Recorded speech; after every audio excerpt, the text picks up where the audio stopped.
Mapupurnada pang muli ang pagkumpleto sa Phase 2 ng LRT-1 Cavite Extension. Kailangan kasing baguhin ang lokasyon ng ilang istasyon dahil sa itinayong flyover sa C5.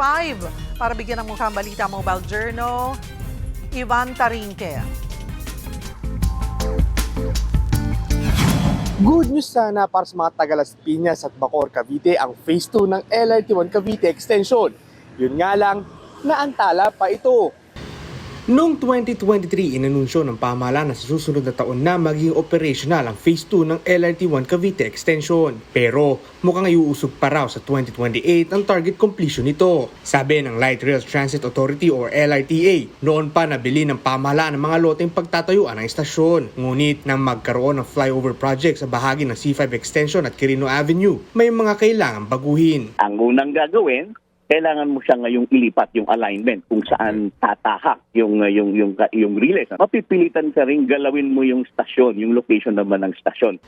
Ang masakit sa ulo, pribado ang ilang lupang tatamaan sa pinakabagong alignment na inaprubahan noong 2025. Karoon ho ng mga repeated na discussions ng LRTA, ng DOTR, ng LRMC, yung ating concessionaire.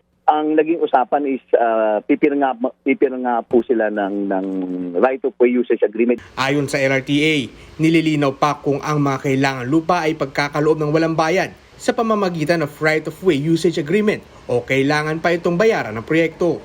May mga pag-uusap na rin sa posibleng paglilipat ng mga lupa sa pamamagitan ng deed of donation. Papatayo ng stasyon, usually yan libre yan eh. Ang ibibigay na lang nakapalit dito is interconnection agreement, ano? Yun ang ginagawa natin.